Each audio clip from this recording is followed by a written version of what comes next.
We are the Nocturnal Network.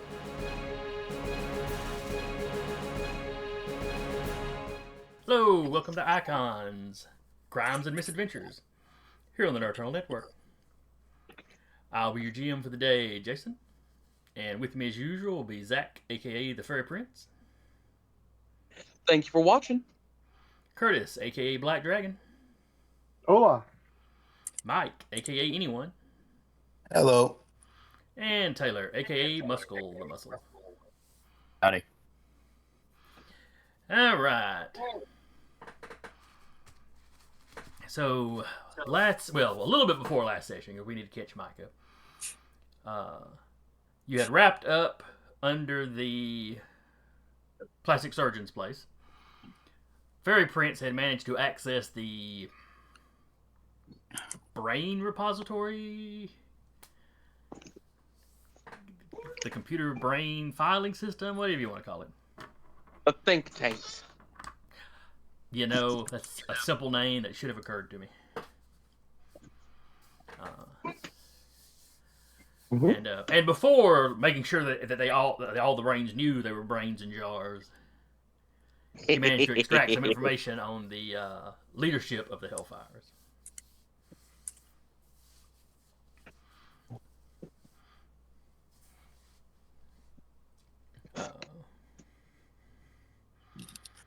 And I believe, wrote it all down. When you got back to the safe house, which I think was a motel room in this case. Yes. You were looking at the names, you were looking people up. And I believe, who was it that caught anyone sliding one of the papers into his pocket? Muscle and Fairy Prince. Okay.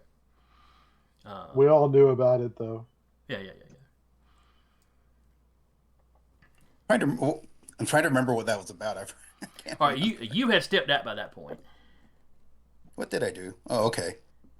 All right. That was the one where you had to leave.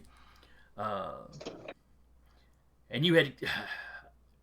I had anyone basically tell the guys there was a reason for it. I forget exactly how he smoothed things over. Well, he was just trying to hide it because they were taking pictures of all of them and send the names to Dynaman. Hey, we're going to try to take these guys down. If we suddenly disappear, here's all the information we've got.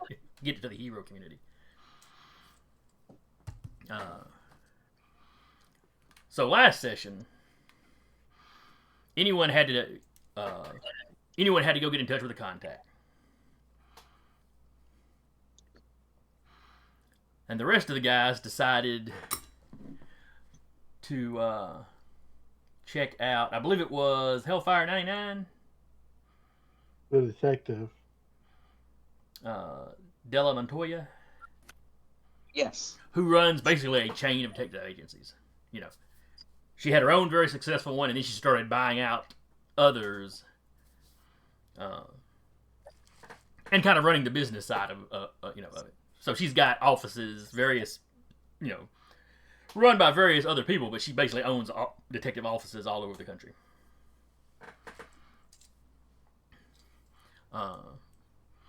Very large, nice office that they went up to. And they had the brilliant plan of walking in and telling the secretary, we need to speak to Miss So-and-so, and giving their real names.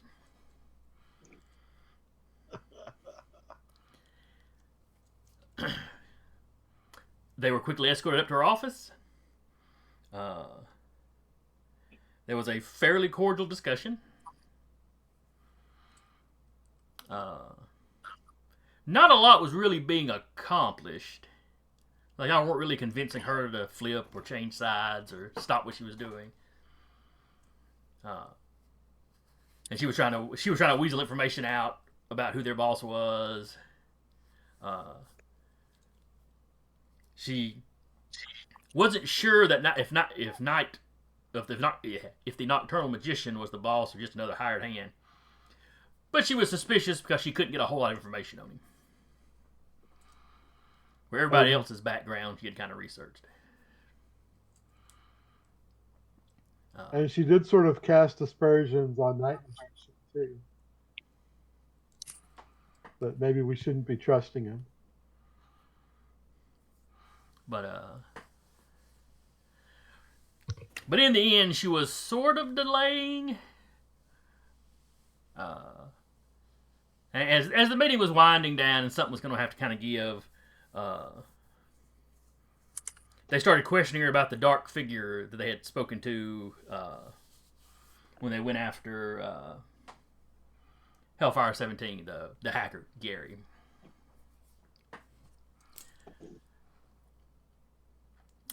She tensed up a little bit there, sort of denied everything, and then the shadowy figure began speaking out of her computer. Just shortly, and he stalled the group for just a little bit, and then the Majestic showed up, and there was a big brawl. As the brawl was about to start, an illusion dropped, and they realized they had not been talking to the detective. After all, they'd been talking to one of her security guys. Specifically, a security guy they thought they had walked past and left in the hallway. And after that, it was pretty much just a fight to get out of the building. Muscle was doing okay, but some of the rest of the guys were getting a little roughed up in the fight. Yeah, that's the way to put it. But not to say that the Majestics weren't getting roughed up too. Well, at least two of them. The big guy, him and Muscle were going back and forth pretty good, but the stealth one was trying to get away. I think Muscle still managed to catch up with her and knock her out. The big guy was tough. Yeah. Yeah, it would be a long... Him and Muscle going at each other would probably be a long fight unless somebody got a lucky KO, you know. We were making our way through them. Oh, yeah. Like I said, you had dropped the one. I don't think Majestic 7 had a whole lot left in her. Because, well, Black Dragon wasn't doing a lot of damage to her. He was lowering her armor every time he hit her, so every time he hit her again, he was doing a little bit more than he had done the time before. So, you know. We were getting there slowly. Not fast enough. You know, purely by the dice, it could have gone either way, but...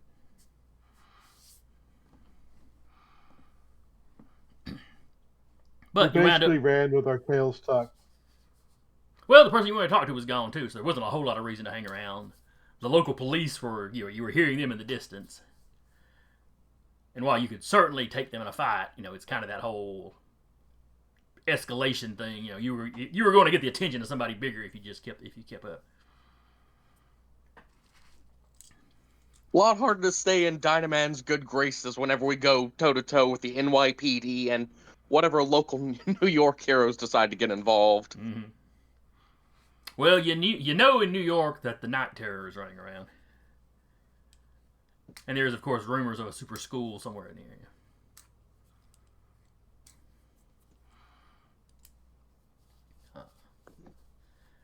But anyway, the session wrapped with the team getting back to the safe house and motel room. And as they open the door, they hear anyone talking to someone, and when they step in, there's another man sitting there that he's talking to who is in one of the Hellfire uniforms. And that was where we wrapped.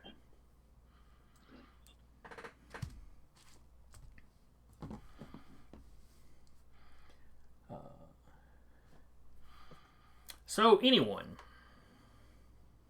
Yes. The person that you were talking to when they walk in, and you know, the door opens, they walk in, you see them. They look like they've been in a fight. The person you're talking to is Hellfire 21. He was... Okay. If this was a comic, this is where we would be flashing back to, you know, y'all having a conversation. But, he is the Hellfire that approached anyone down in South America to try to recruit him. I was going to ask about that. I was wondering whatever... Okay. That's good. So, yeah, this is the guy that tried to recruit anyone. You know, you turned him down cold. More than likely off camera, he had tried a couple more times to recruit you. you'd have probably started to get the impression that, there was going to be some sort of fallout from continually turning them down. Right. Just because, aside from their pride, it also means that you know about them now. But then a couple of months ago, just before a little bit before the campaign would have started, he approached you asking for your help. He's the one that had noticed the changes in the organization. He is not part of the leader cell, but he was one of the earliest recruits. So he's been in the organization a very long time. One of those people that been with the company almost since the beginning. So he was very sensitive. Working in the mailroom. He was very sensitive to. Well, he runs his cell, so. But he was very sensitive to changes in the organization. But he hadn't had any luck on his own in figuring out or finding evidence as to what was causing it, what was going on.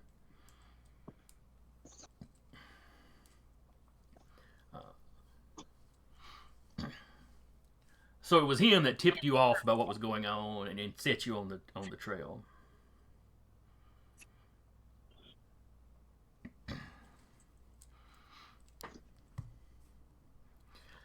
And this all started while the vast majority of Earth's heroes were off planet. Is that right? Well, he would probably have approached you shortly before that, but about the time you were putting a plan together, that's when everybody ended up going. Okay. Thus leaving you, with the idea of, well, I'll just go recruit some bunch of villains. Right. And 21 probably helped you come up with files for people. His organization would definitely be familiar with Muscle. Everybody in the business is familiar with Muscle, at least by reputation. He is just such a villain for hire. And Gang Rat's crew, they kept close tabs on all of them, so they already knew about Black Dragon. And one of the leadership of the Hellfires are magically inclined. In fact, they have dealings with the Fae. So Fairy Prince was not somebody that was unknown to him. But, the Hellfires generally don't go after, flashy villains. They have generally always been about kind of staying below the radar, out of sight.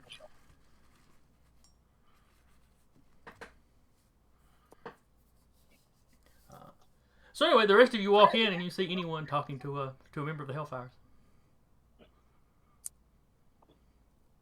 Who's your friend?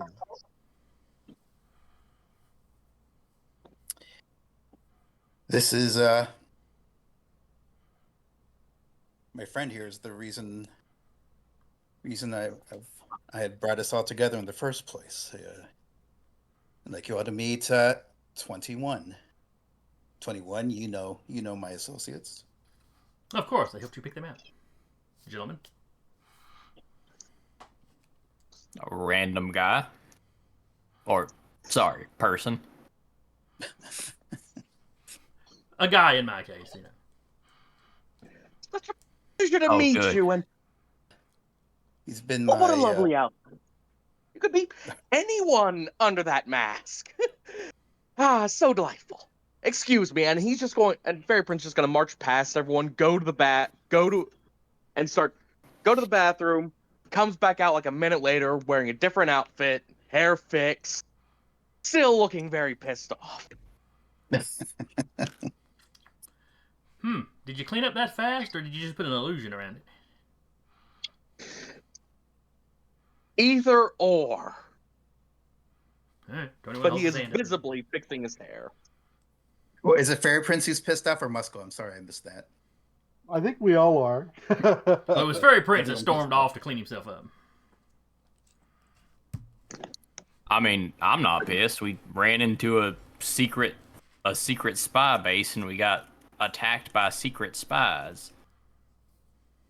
Kind of what I thought we expected to have happen. It's just the first time in a while that the Fairy Prince has been really roughed up. Yeah, I do my job well. He I does. don't let you kids get hurt. Yeah, I'm sorry I wasn't able to help you with the look into the 99, but it was imperative that I got in touch with my internal contact within within the Hellfire organization as soon as possible. Well, I guess the good news is, unless your boss's boss, Mr. Shadowy Man, can do multiple things at one time, he was distracted. I was going to ask you about the Shadowy Man. The first I heard of him was when I debriefed Gary. Well, excuse me, he said when I debriefed the Hellfire 17. Don't worry, you can call him Gary. We don't respect him. He's very talented at he's very talented where his talents lie.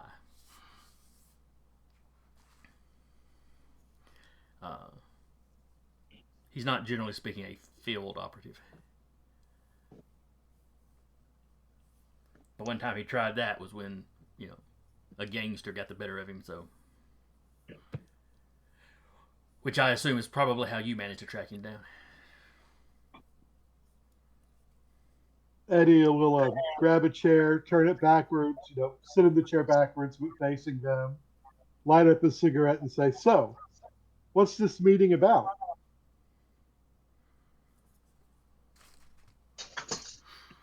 Well, you have the entire roster of the organization, so I felt it was time. We felt it was time that I step in to explain to you, how this got started, what my involvement is.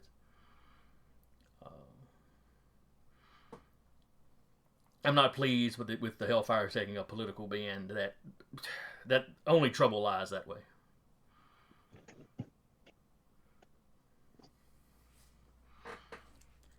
And the shadowy person, you talk like he's our boss, but there wasn't anybody above the leadership rung. So I'm very curious as to who he is. Unfortunately, I couldn't get Gary back any of his computer equipment.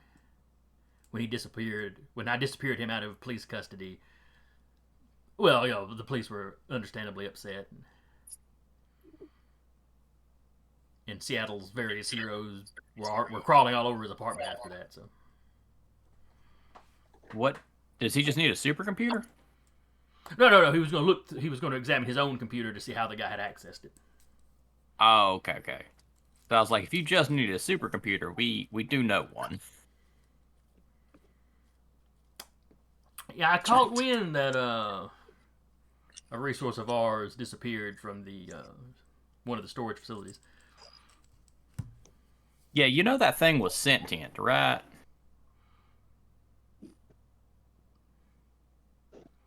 No. Oh, yeah, they wanted to leave. So we took them out and let them leave. Interesting. I was aware of the location of the archive, but not the details of how it operated. Oh, okay. But when we were robbed, that information got around to at least those of us kind of on the higher rungs of the organization.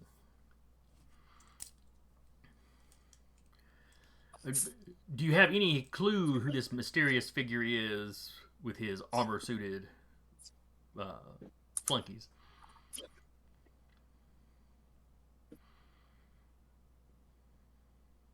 Unfortunately not, outside of someone who is alarmingly competent. He would have to be. The Hellfires, those of us at higher ranks anyway. Not to slander Gary's good name or anything, but the rest of us are pretty competent. We have gone for years under the radar. no one in the superhero community being the vaguest bit aware of us.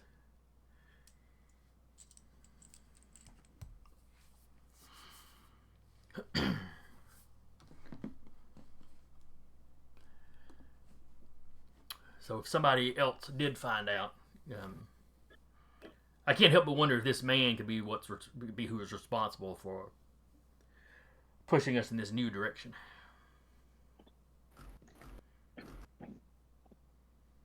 You mean the shadowy man? Okay, Mike, go. Oh, I'm sorry. You mean the shadowy man? Yes, that's what I meant. This shadowy person.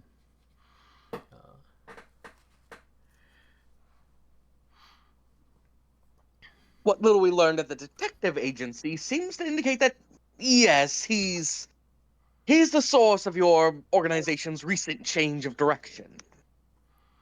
Lovely. Oh, and just as a reminder, you did hear a couple of the Majestics refer to him as Professor. They call. Just a time. They did call him Professor. Yeah, a term.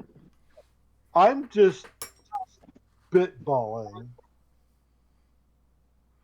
Is there any chance that there is a professor running for office? Just curious, since they've taken a political. Oh, I was going in a wholly different direction with that. It was just a thought.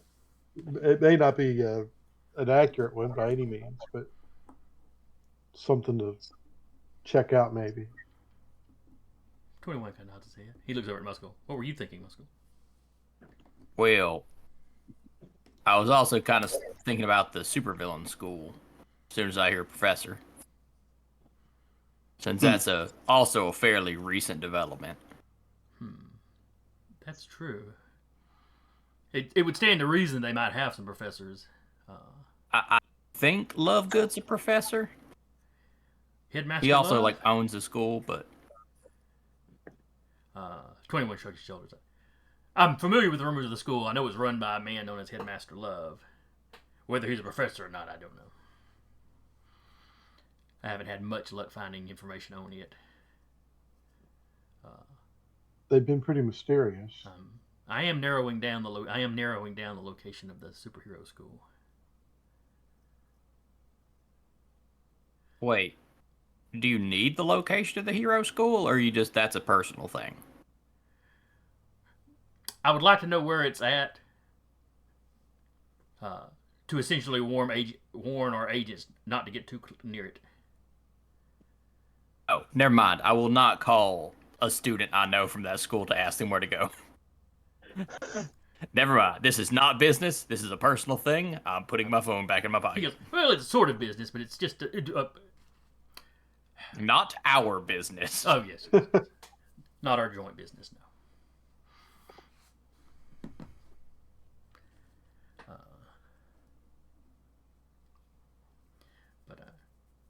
No, our joint business is unfortunately stopping the organization that I've helped build up. If we could take out the shadowy man, perhaps that would fix problems. But if we can't, then we're simply going to have to take down the leadership. I'm afraid I don't think those in the leadership positions are inclined to shift away from your more political focus. And that makes They no may sense. all have to be disposed of. Yeah, it makes no sense to... Well, unless they are themselves being blackmailed in some way. And what precisely about this doesn't make sense? A desire for power and control only demands a greater desire, an ever-increasing desire for power and control. Certainly a possibility. I mean, I've seen that happen with other villain sorts before. Now that they've got a taste of manipulating politics, they're not gonna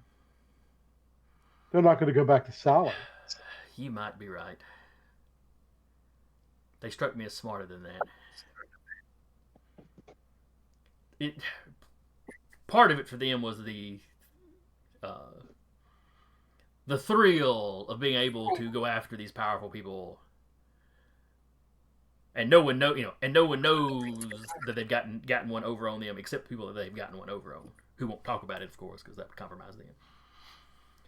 But you might be right. They might have gotten a taste for power, where before, we're really just interested in enriching ourselves. If we happen to humiliate some political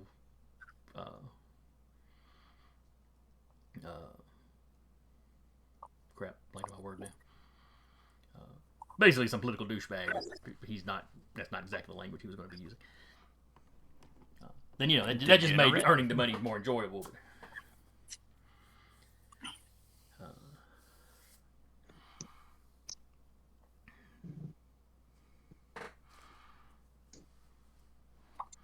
Does anyone else have any questions for 21?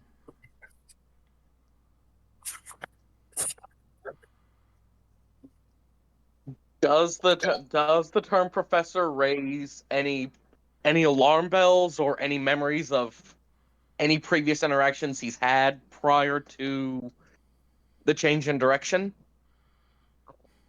No, not particularly. I mean, they've blackmailed a professor here or there, or he is aware of various supervillains that use the term professor, either in their name or because they're actual professors. Oh, what does he know about the Majestics? What y'all have told him. He is here. Okay, so they are. Never heard any reference to him before this. So they are absolutely on the professor's take. Yes, they were definitely not part of the Hellfires. Yeah. At least not as Majestic. I mean, I suppose the professor could have recruited lower ranking Hellfires and put them in armor, but I mean, that's just trying to cram it all together closer. But no, he has no idea who the Majestics are. It does make him think that the professor might be more of the supervillainy type professor. Though I guess the professor And one who's might build armor.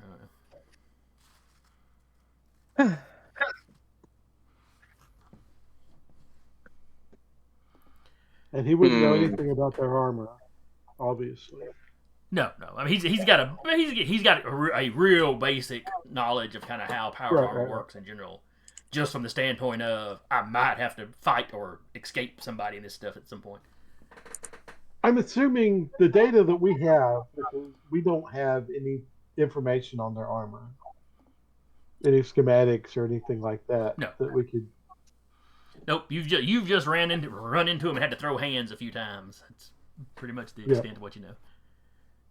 Well, just making sure that wasn't part of our data dump. Oh no. Would J10 whatever have information regarding that armor?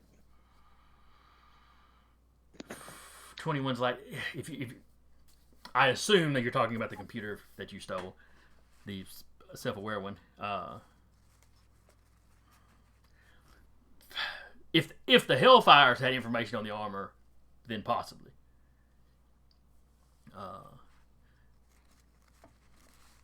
But he's like, I had never heard anything about the armor, so.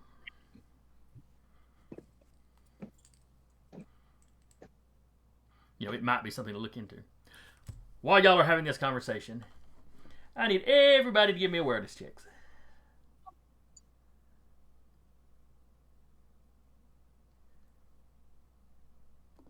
Hey, the best I could possibly have done. Me too. Oh wait, no, I was looking at your roll. Where's my roll? Hey, worst I could possibly have done. All right, so Muscle got a 9. Anyone got a 10? And Fairy Prince got a 10. And Eddie got a 3. Oh. The number to beat, however, was a 7.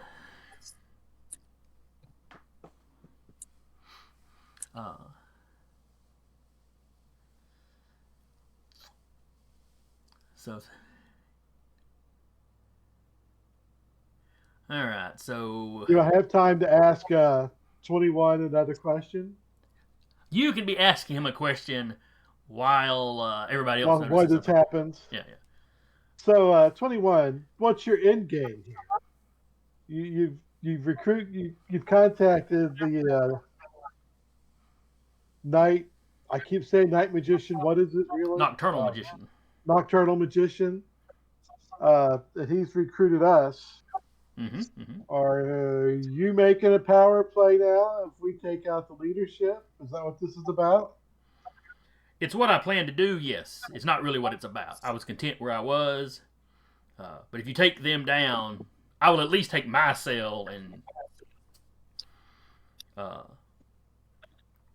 keep us going. Man's doing I work. understand. I'm nothing if not an opportunist. So I've gathered from events in Detroit. Now, while they're having this conversation, while the two of them start talking, Muskell, you heard a slight, almost buzzing, and thought you saw a movement out of the corner of your eye over on one side of the room. Nothing, not something human sized, like if you walk through the room and like a mouse ran by on the footboard, it'd be something kind of small like that. Oh, great. Anyone and Fairy Prince, both of you thought you saw a small, this is a motel room, and it's got, it had a nature scene in a little picture frame, on like the bedside table or whatever.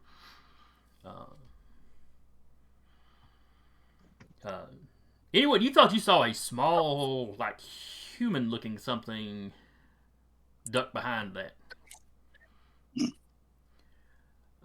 Fairy Prince, yeah, it was a small human. It was a small humanoid with dragonfly-like wings.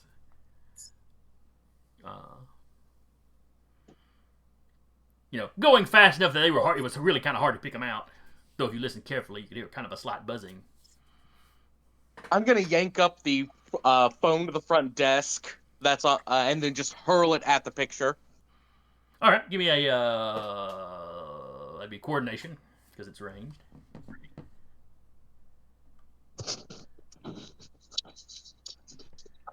Oof, about as bad as I could do.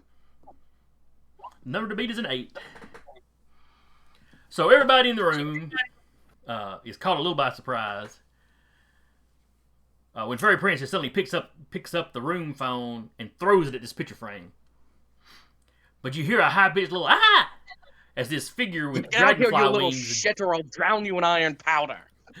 As this little dragonfly winged man jumps out from behind the picture frame, just as the phone hits it, the picture frame cracks, and now he's kind of hovering to one side of the table, like looking down on it, hands clutched up to his chest. And he just sort of looks over at all of you that are now looking at him. And what was it you were saying, Fair Prince? Oh, get out here, you little shit, or I'll drown you in iron powder. Well, I didn't want to interrupt the conversation.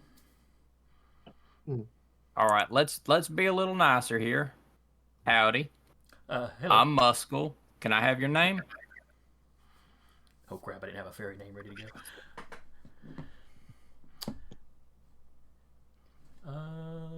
Let's see.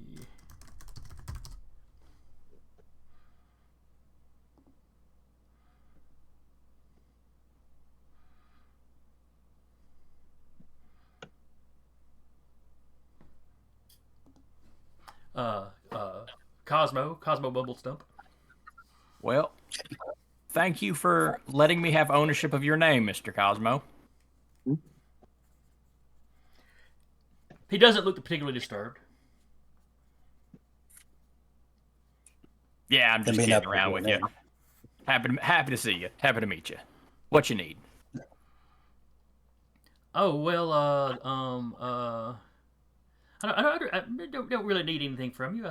I'm sorry I disturbed you. I'll just go. Starts. You don't get to. Not that easy. Not after breaking in. I didn't break anything. You entered without permission. Well, this This isn't may be really a hotel home. room, but it's our hotel room. But this isn't really a home. It doesn't And really there have are a well-established snack threshold. I mean, enough to keep a one of the little fang guys out, maybe, but not me. It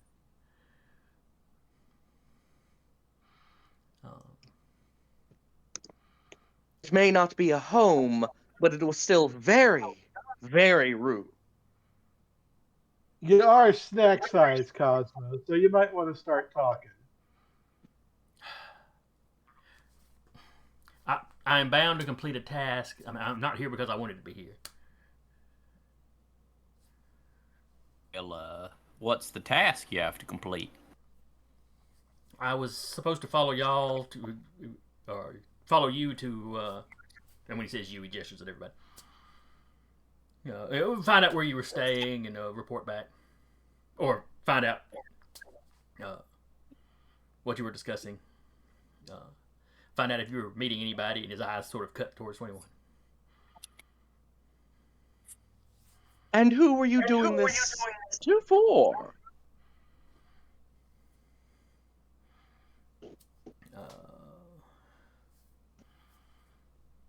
Lady Montoya. Fascinating. The real one or the fake one?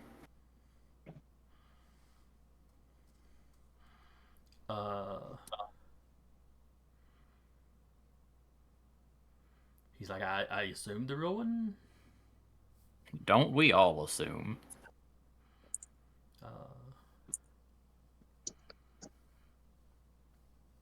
She managed to extract favors from my liege lord, so one of those favors was, the use of some of his servants on occasion, so I'm here fulfilling that.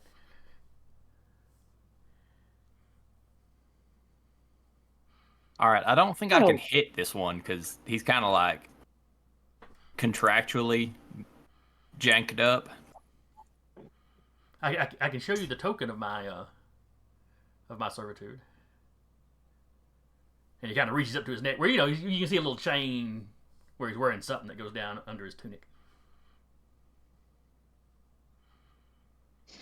Do I know if it would be a good or a bad idea if he showed that to us? Like, would this let him just sort of bamf out of the room? It shouldn't, no. All right, pull it out. Let us see. And I get very close. He pulls it out, and he holds it. He's got one hand on each side of it, kind of thing. And it's if he were a normal sized person, this would be a reasonably decent sized amulet. Like a silver dollar, or not silver dollar, a sand dollar. You got kind of a medium sized sand dollar sort of thing. It's of course smaller than that compared to to an actual person. But he holds it up. It's gold. It's no, it's not gold. It's like carved wood inlaid with gold. The designs are like inlaid with a little bit of gold. Nice workmanship. Fairy Prince has seen better in his day. But, No, I would not imagine that there's anything in your terms of servitude that would prevent someone from giving you a lift back to where you need to go to report. What'd you say? Because as you're looking at the amulet, you see some names on it. You recognize the name of the lord in question, of the fairy lord in question. He and his kind of area is over here in the northeastern United States. And you see her name, though her name on the amulet is put down as Della Montoya de Fay. Of course.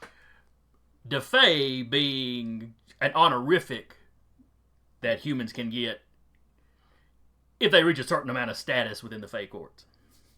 But that means she's been involved with your people, probably learned magic from your people.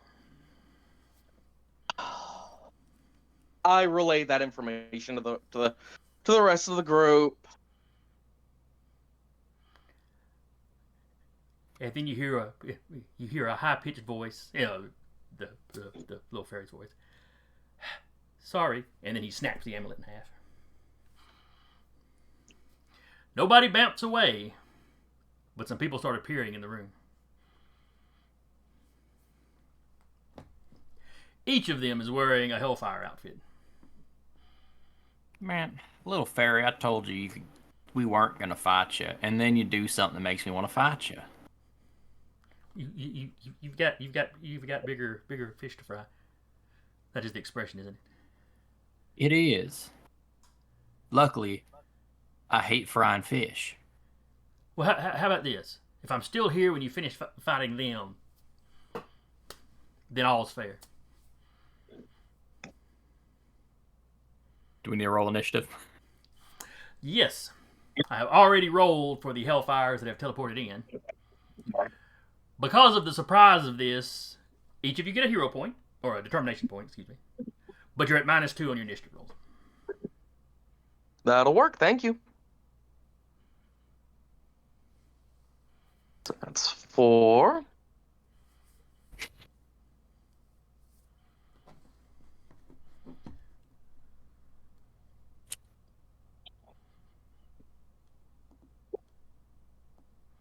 I'm in fact just gonna roll and then give it a -2 in my head.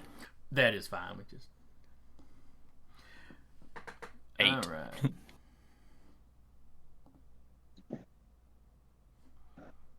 The 8 is my initiative. I don't know why I rolled a 13.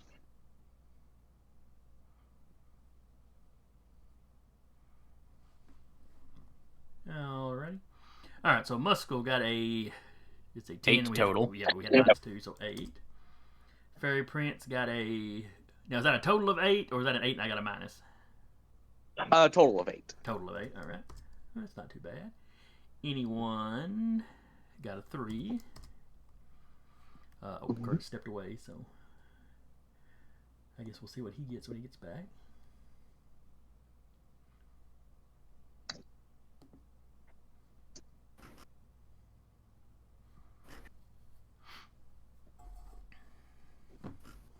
Just say, let me refill my water.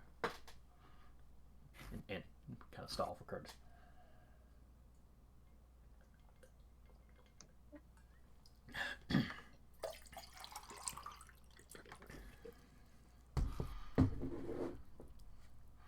Okay, Curtis. What was the last thing you Yes, heard? sir. They were discussing with Cosmo the Fairy. All right. He showed him his little amulet. They read some stuff on it, Right. which clued Zach into, or Fairy Prince into some stuff.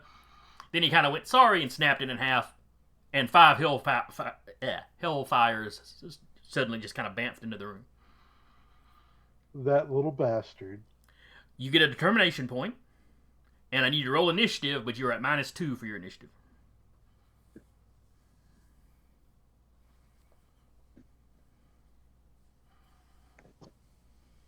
I'm just going to roll initiative, and we'll just take Yeah. 2 off of it. All right, so you got a 9 Put instead me of a at 11. 9. Yeah. All right. Put that in descending order. And despite being caught by surprise, Black Dragon is first. He So, didn't see anyway. squat. He's totally caught by surprise. You know what? I'm really annoyed at Cosmo.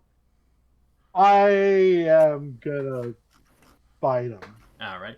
Let me go ahead and describe the Hellfires. I mean, granted, they're all in the whole black leather tinted motorcycle helmet kind of suit. Right. With the fire motif kind of, on the outfit. You see 2 of them are obviously female. One of them is about muscle size. Of course. One of them is... The other 2 are about the same height. Both of them are slender, but one of them seems to be just a little more muscly.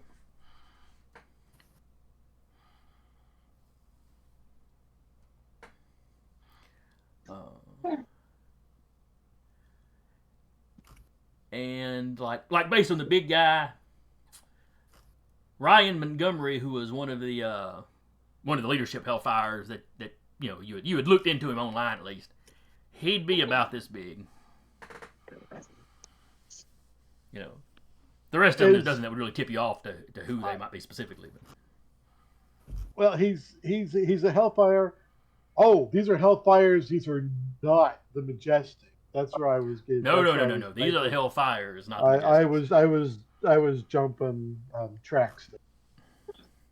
I was thinking, these guys again. But anyway, I'm still annoyed at Cosmo. I'm still biting him. I know it's gross because he's a little bug and he might get eaten, but I don't. Well, let's see. He's about the size of like one of the. If you've ever seen one of the original GI Joes. Like I used to have one or two. My uncles thought they were. Yeah, I can't remember if they were 10-inch figures or 12-inch figures, but I always said 12-inch. They may have been 10. I called them 12. But he's a his body's about that size. I used to have the helicopter, by the way. Okay, but am I able to? Is he close enough that I can bite him, or do I have to use the spit? No, you can jump. You're not all the way across the room from him. It's like Gotcha. y'all were standing next to the foot of the beds as you were talking, and he was up at the head of the bed or whatever. So, okay. Yeah, you can dart forward and take a snap at him. I'm gonna snap at him. I guess I should probably have rolled initiative for him too. Oh, Cosmo made me mad.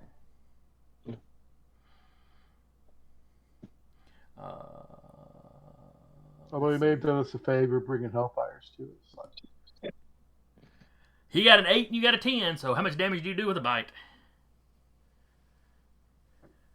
Hold on, I'm going to have to expand my sheet. I only do 6, and then half damage the next 2 rounds.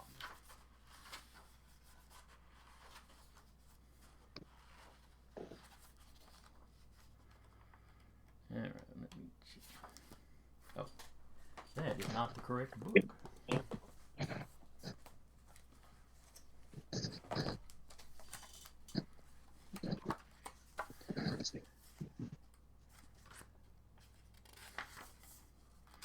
All right, so you said you did 6 to him. Yeah.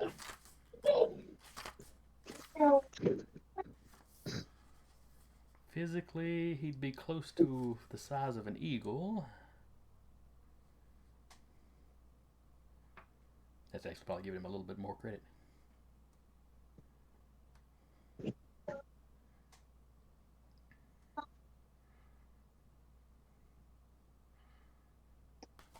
Alright, so you did 6 damage to him. He screams, then goes limp in your mouth. You definitely felt bones cracking. Just to look mean, I'm going to shake my head like a little dog with a toy. Well, when you spit him out, he just hits the ground and just lays there. Little glittering wings, broken. Actually, kind of, a lot of him broken. His eyes. I hope he wasn't one of Tommy's friends. Not in the least. Next up is Hellfire 99. And that was the lady y'all thought you were talking to.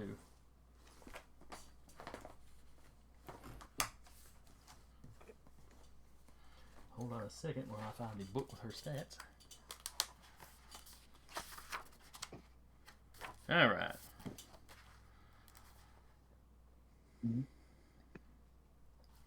She's not doing anything fancy this round. She's just firing a magical energy blast.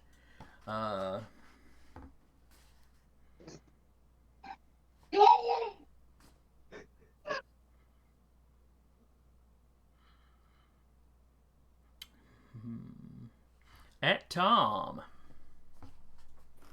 Fairy Prince. Rude. Look, it means she acknowledges you as a threat. All right, so that's a coordination versus coordination. But she's got expert for that skill.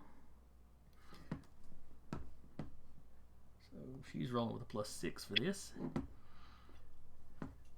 So this is just an energy blast. So this is just a coordination roll for Fairy Prince. 8 is the number to beat. And I got 8.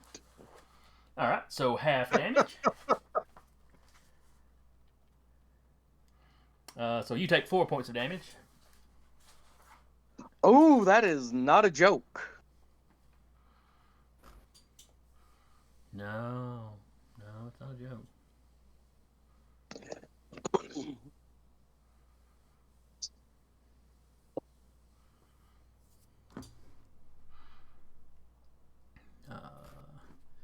Next up is Hellfire 18.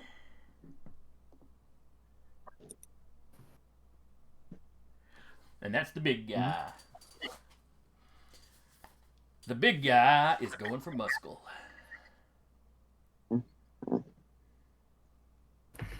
We all make this mistake. Only he's not. He doesn't physically charge Muscle. Oh, great.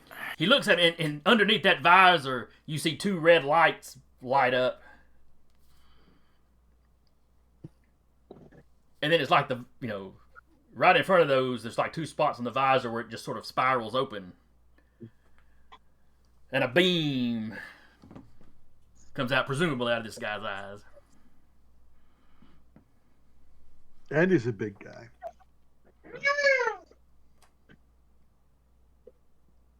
Like we combined Cyclops and the Juggernaut.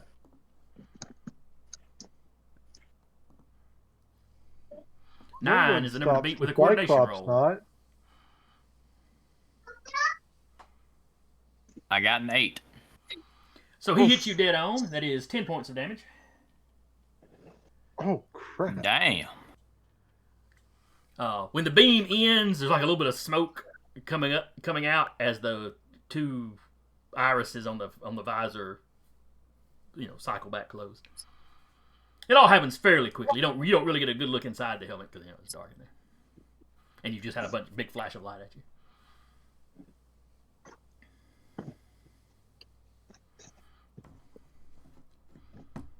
And then it's Muscle's turn.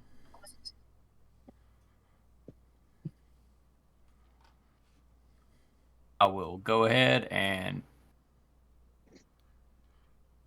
pop forward and beat the out of the thing that just lasered me. Muscle don't like laser firing. I don't blame him. All right, give me a roll. Yeah, and this fight looks like it's going to be serious immediately, so I'll go ahead and activate my growth as well, if that's All right. okay. So you take that 2 or 3 quick steps over to him, and you're swelling up in size. Yeah. Which definitely makes you taller than him now, but not by a whole lot. It's understandable. It's going to be another minimum roll. Oh no. A 10 to hit. All right. This is his prowess.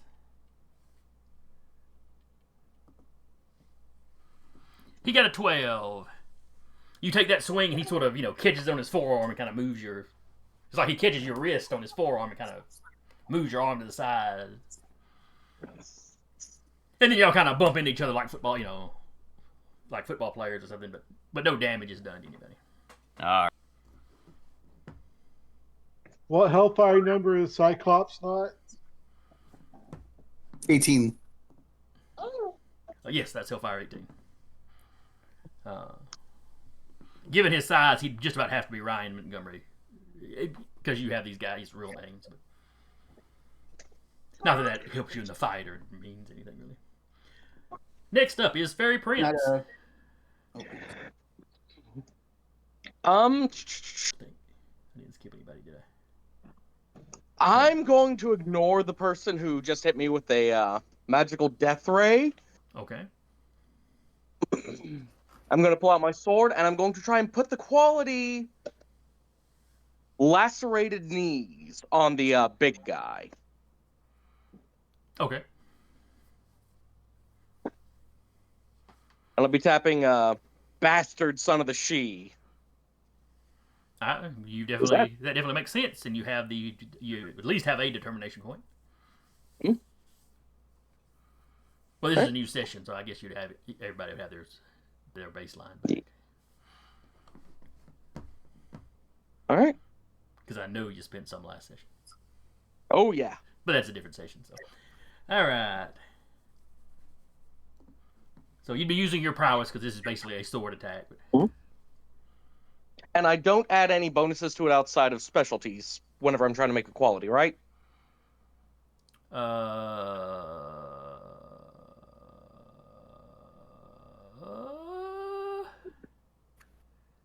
Let's see. It's right here on my shelf.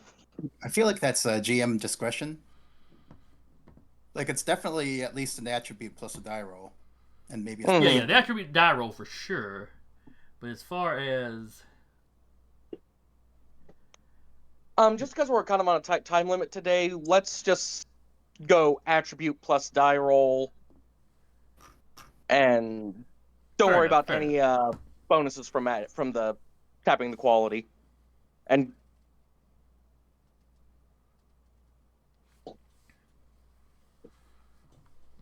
alright, so that's an 8. He needs to roll his prowess, which is also an 8.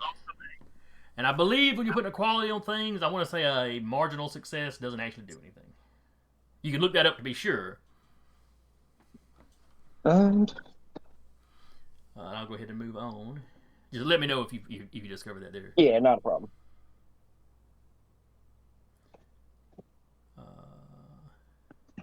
Hellfire 79. That one I have the PDF pulled up.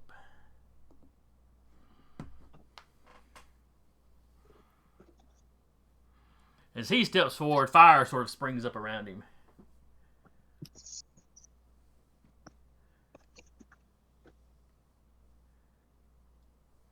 And as he does that, you can see his body shifting a little bit under his outfit. Like he, maybe he gets a little bit taller. The big noticeable thing is 2 horns spiral out of either side of his helmet. And then he's going to throw some fire at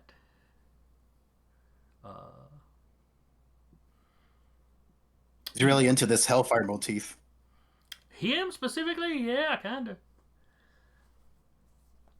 He rears back like a baseball throw and pitches some fire at anyone. So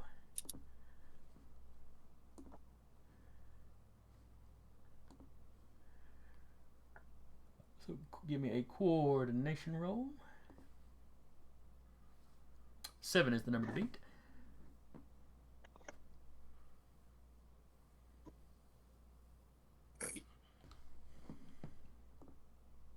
Dodge skill set up yet? Okay. I think it's just straight up coordination. Yeah, if you got athletics, it would factor in there too. I do not. So, Okay. Oh, hey, look at that. All right, so you beat it by 2, so not a problem there.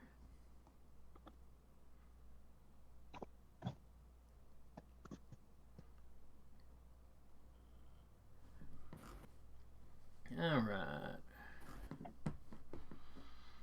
Next up is Hellfire 8. Jason? Yes. Page 31, marginal success reveals or creates the quality you're looking for, but does not activate it. That has to be done separately. All right. So what was it you were calling it? Lacerated kneecaps. Lacerated kneecaps. Okay. So he has this quality that you can tap, but like any other quality, any normal quality, you have to spend determination to do it. You just don't get any of the free tappings. All right.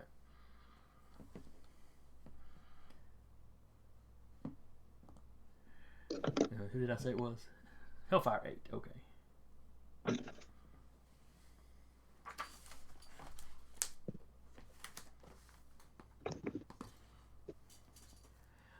Eddie. My turn again, or am I being attacked? I'm being attacked. You are being interacted with. Let's put it that way.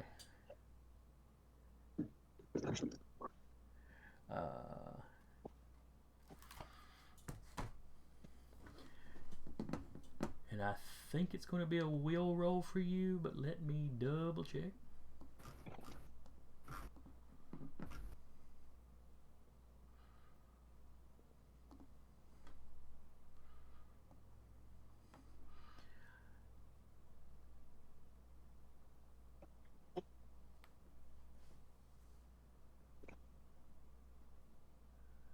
All right, so yeah, he rolls mind control, you roll willpower. So give me a willpower roll. Ooh, 10 is the number to beat. I'm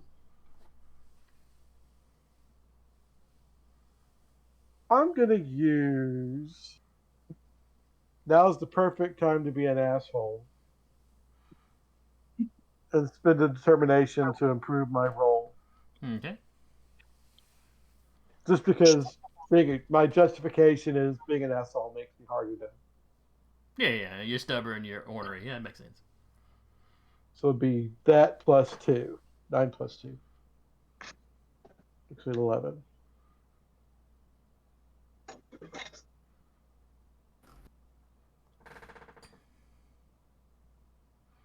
All right. Oh, well, yeah, you gotta add. Okay, he's only 9, 10, 11. All right, so you beat him by 1. So you can tell that one who's just standing there looking at you, or at least the visor faceplate is turned in your direction.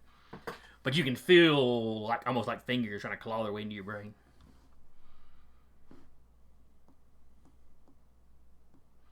These guys are serious.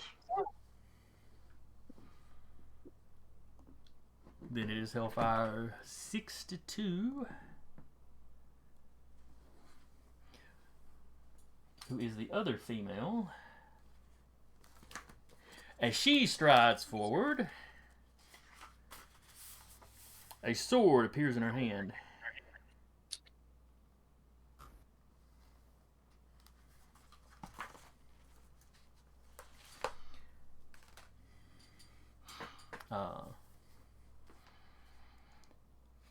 Well, she takes one step, the sword appears in her hand. As she takes the next step, it's like plate mail forms up around her. Around her or the sword? Around her. She is now a knight, full plate mailed knight.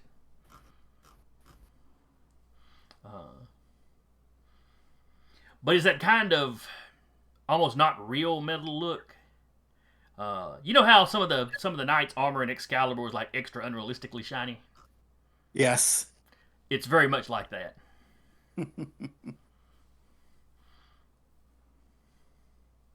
Like it looks solid, but something just don't look quite right or real about it.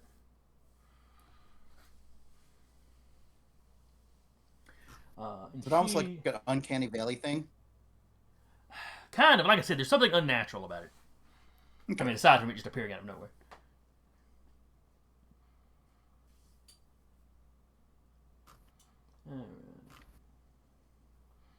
And she steps forward to slash at Muscle. Or, excuse me, Muscle. Lord, I hope this is a mistake. So that is prowess v prowess. No specialties involving her swordplay. Interesting. But she does have a high prowess, so that may be why. Mediocre roll, though. 10 is the number All right. beat. Which I think I was need about right. not a 1. All right. All right, so that is you tied, so that's a minimum success. Minimal success, marginal success. I knew it was something with an M. Marginal success for you.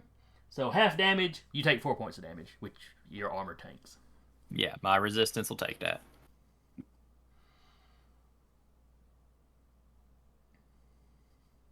So, can you say words? Both the two fighting you, basically just she goes, of course. The guy goes, this is time for fighting, not talking. He has a very deep voice.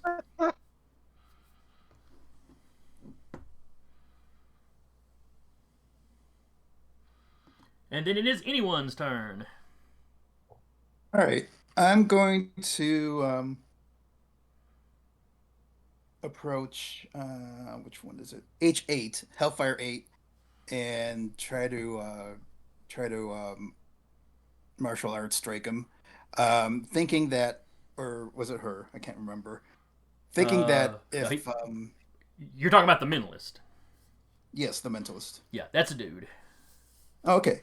Thinking that if I'm close to Hellfire 8, That way, if Hellfire 62 tries to throw more fire my way, there's at least a chance he might hit his ally instead. So Okay, we'll see enough. how that works out.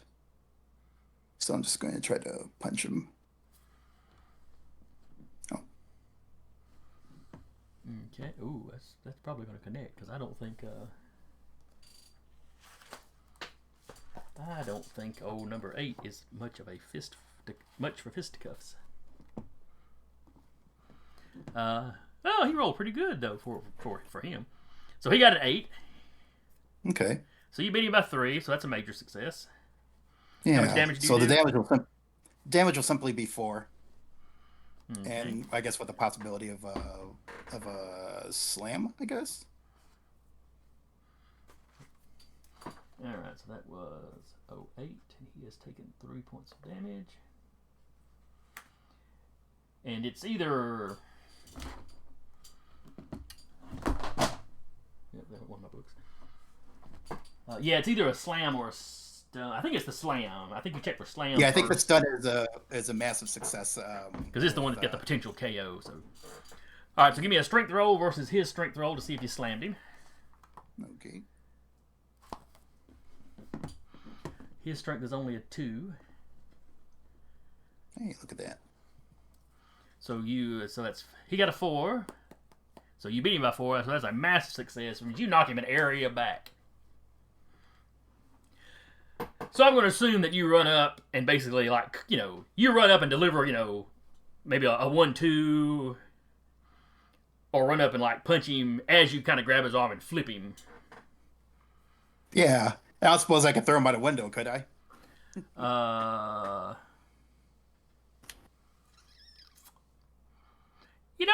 If you wanted to spend a determination point, I absolutely do. I would say that because you're knocking him an area that's far enough that he would in a hotel room he would have slammed into a wall. So for a determination point, you can have aimed him for the window. Yeah, let's definitely demonstrate this dude. That's the mentalist guy, right? Yep, That's right. the mentalist has been defenestrated. Is that how you say it? That's right.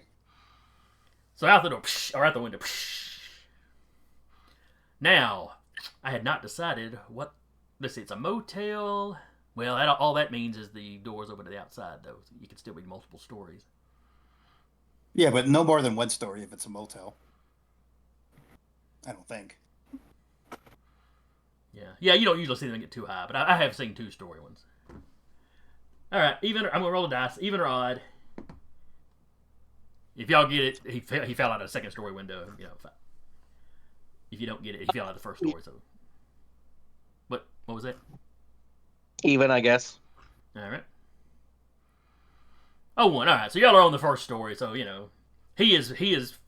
You chucked him out the window. He's landed flat on his back outside. Nice. So his movement next round would be spent just standing up.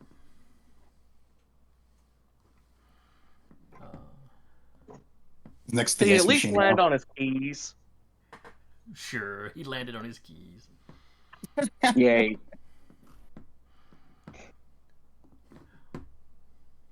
Does he look pretty well? We may not be able to see. I was just curious if he looked pretty beat up. If you stepped over to the window, you'd be able to see him.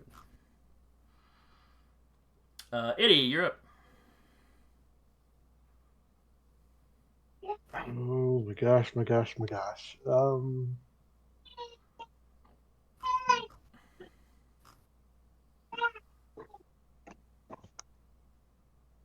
Hold on, I'm going to make a quick. Even it's no 1 to 3. I go after the big guy. 4 to 6. I go after the middle. And I hit the wrong die. Let me try that again. Okay, big guy. I am gonna spit acid at the big guy. Hopefully the mentalist is occupied for at least a little bit. Okay.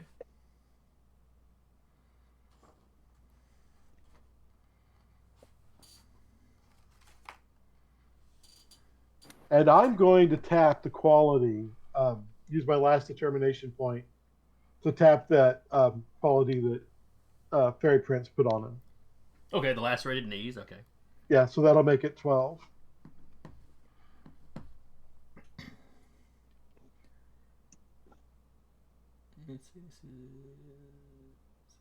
Are you biting him or are you spitting at him? I'm gonna spit. Okay, so this is Ooh, that's probably a good choice. His coordination is not particularly high. That I-beam of his hits hard, but does not hit well. Alright, so he got a 9, you got a 10, so... Well, I got a 12. Oh, I forgot about that. Alright, so that's a major.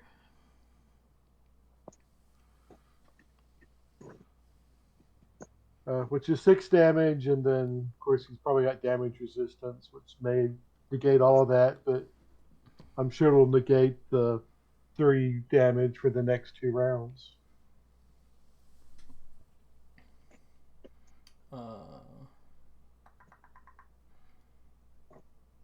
Yes. You do see his costume melting some, and you can see where there's like, it's armored up under there. Does it look like I hurt him at all? It doesn't look like he is taking any damage. It looks like his armor is not as... It looks like you have actually damaged the armor. So basically the way this guy's built, he's got some damage reduction that's just his, that's just kind of always on, and then he's got some extra ablative that is this costume. That maybe I can chip away at. Right. And while the acid damage won't get through to him, the half damage the next round or 2 rounds, whatever it is. Each time that hits, it will be dropping that ablative armor. That armor down. Until you get down to his baseline, and then that's just what he's got. Hopefully I can chip away at him enough to get muscle and edge. Mm-hmm. All right, then after Eddie... Oh, that's right, Eddie was back to the top of the round, so it's back to Hellfire 99. Who Tom decided to ignore. Dang it, I keep dropping stuff.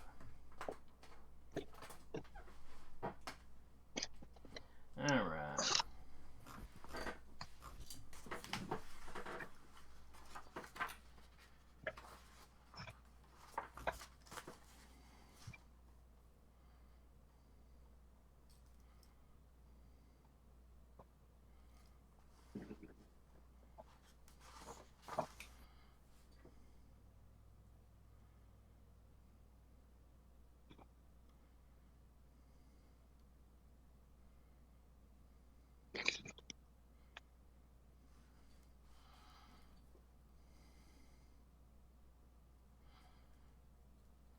Alright, let's her step over. Muscle's kind of occupied.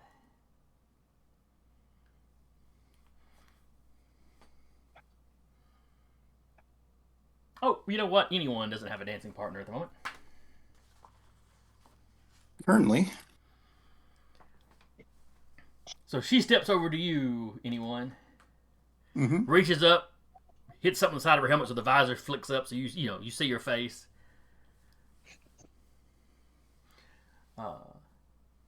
She locks eyes as you, just as you catch this whiff of perfume coming out of her, coming out of the helmet.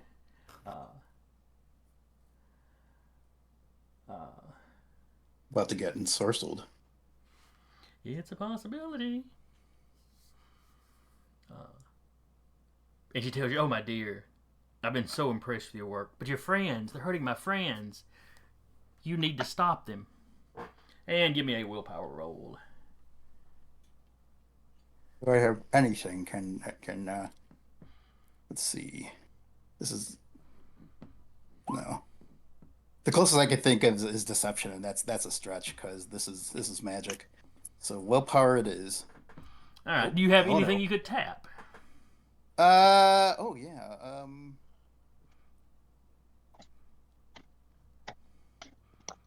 The only thing I can think of is AKA the Night Magician. That having spent my life around so many, mystics and performing artists, I would have learned a thing or two about hypnosis and being able to resist that stuff. How's that sound? That would work. Although I don't think it quite Well, it will reduce the effectiveness, I guess. That's important. So I guess my roll is now 10. Well, if you did some actual training with the previous Nocturnal Magician, maybe he gave you, maybe since you were hiring a fairy, he gave you some hints on how to handle their magic or something. Yeah. It's a +2. It's not like you're just completely shrugging it off. All right, Sure. so you got a total of 8. That's total of 10. Now. Total of 10. All right, so she got a 12. So you have the controlled quality now.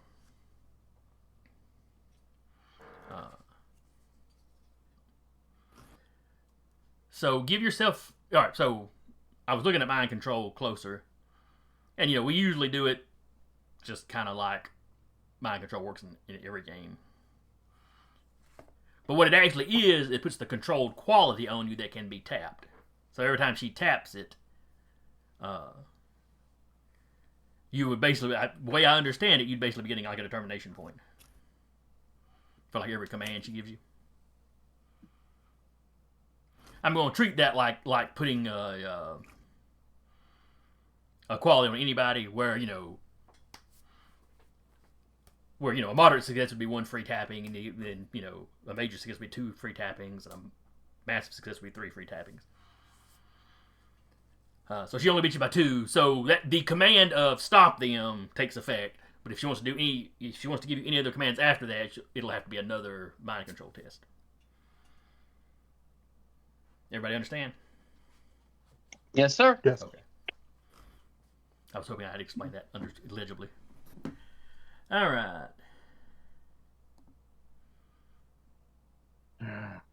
Hellfire 18. Which one was that one? That was the big guy. Now he's going to slug Muscle because he can't use that blast thing every round. Thank God. Yeah, most of these guys are borrowed stats from other stat blocks. Though tweaked slightly. Alright, so he's going to slug Muscle, rather. So give me a prowess roll. Do I get to see what I gotta beat first? All right. 11 is the number to beat.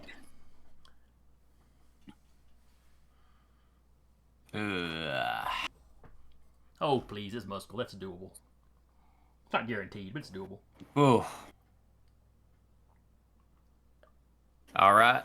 I made it through with a 12. Yep. So yeah, he this guy clearly knows what he's doing in a fight, but you manage to duck and dodge, and Because Muscle's our MVP. and then it's Muscle's turn. Oh, I'm gonna go ahead and slug them back.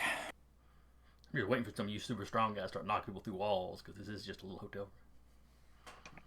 14 to hit. And then anyone ends up being the first one to put somebody through a wall.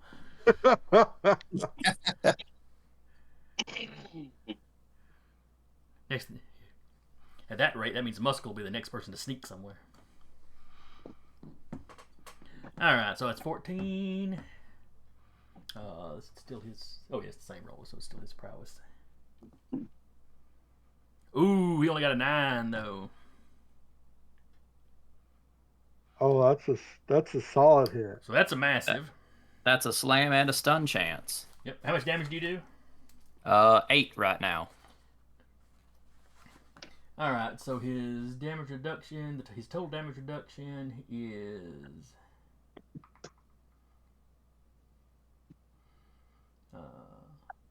Oh, it wasn't quite as high as I thought. So you do 8 minus. All right. So he didn't. Oh, wait. But Curtis has lowered it by 1. Okay. Alright, so he takes a little bit of damage. And that was 18, okay. I thought I was so clever when I named everybody in this organization Hellfire with a number, and then I had to keep it with multiples of them in a fight.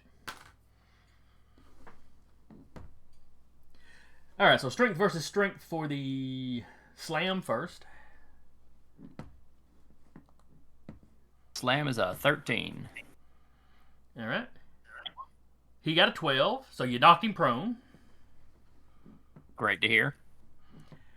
And then also strength versus strength for the stun. 12. And Don't he get got a stunned. And he got a 15, so he ain't the least bit stunned.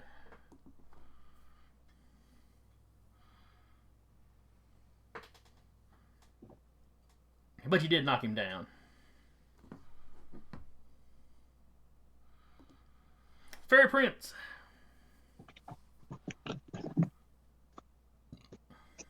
All right. I'm going to try and jab my sword into the opening in the big guy's armor. Okay. Stab it right in there. And do we have any free tappings of that prone effect? Of him being prone? You mean lacerated knee? Yep. Oh yeah, I'm tapping that. I'm if I can tap prone, then I'm gonna tap prone for the hit, and then lacerated knee for the actual damage.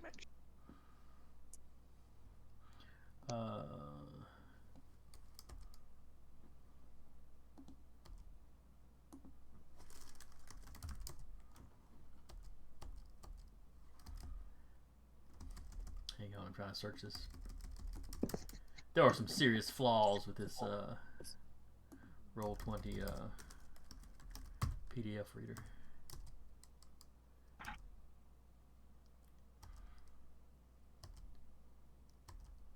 An index, Kenson. An index. That's really what I'd like to have pop up on the Patreon at some point. Yeah.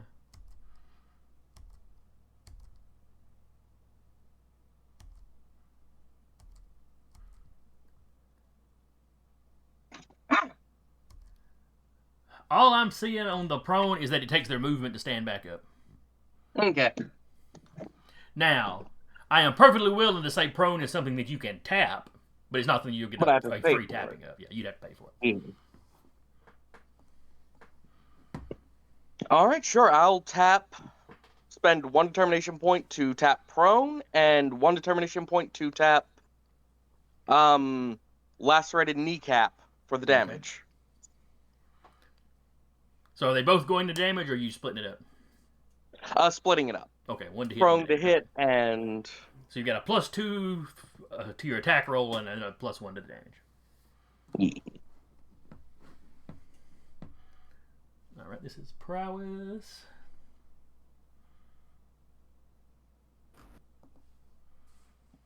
So 11 is the number to beat. You got a 13. And I rolled a 13. So that would be 7 damage.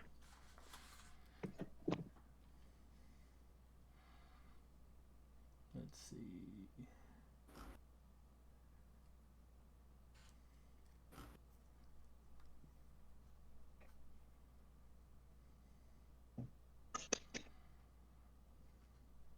All right. You were specifically going for the hole. Mm-hmm. So I'm going to say that this does not lower it. I'm going to let you ignore what ablative armor he's got left, but it's not going to lower the ablative armor. That's fine.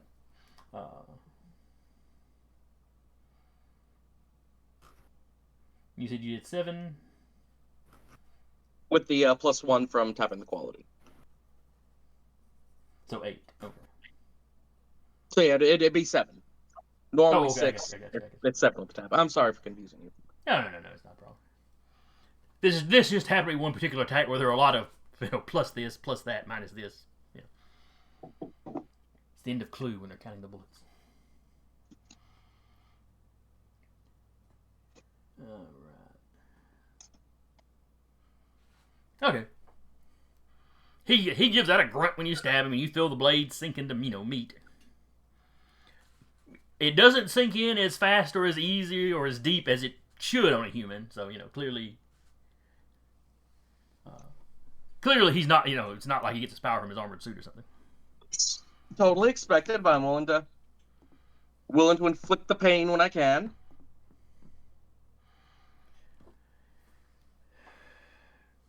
Let's see, and who did...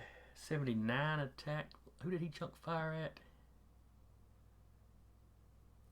Me earlier, last page. That's right, but you got out of the way of it. That's right. Okay. Oh yeah, that does mean at the back of the hotel room, something is on fire now. Some piece of furniture is probably on fire now. It was a ball of fire. It had to go somewhere. Soon we'll have a blazing inferno quality to tag. Hey.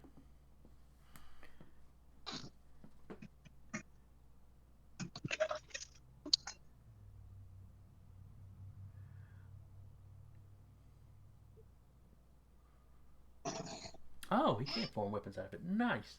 All right, so the now horned flaming guy. Another one of those balls of fire appears in his hand. Only this time he makes a fist. It's like he squeezes it, and it shoots out. Out of his grip into the form of a sword. He charges Fairy Prince. When he hears the grunt and sees that Fairy Prince has stabbed the big guy.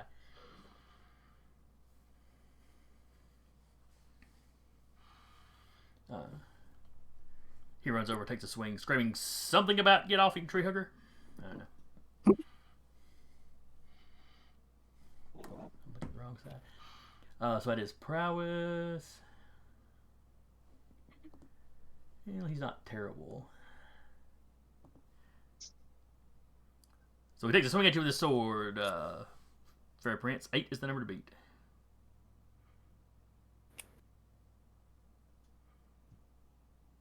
Ooh, that is not good for me. No, it's not. Alright, so his Hellfire sword does 7 points of damage. 7 points of damage. Well, Yep. I'm down.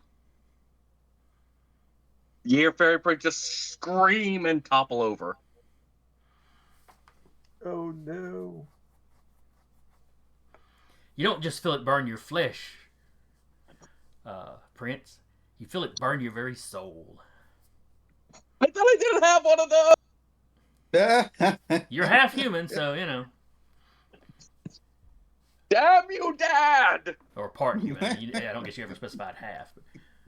But, you suddenly feel guilty, a little bit guilty about every crooked thing you've ever done. That's a not lot of little that crooked guilty. things.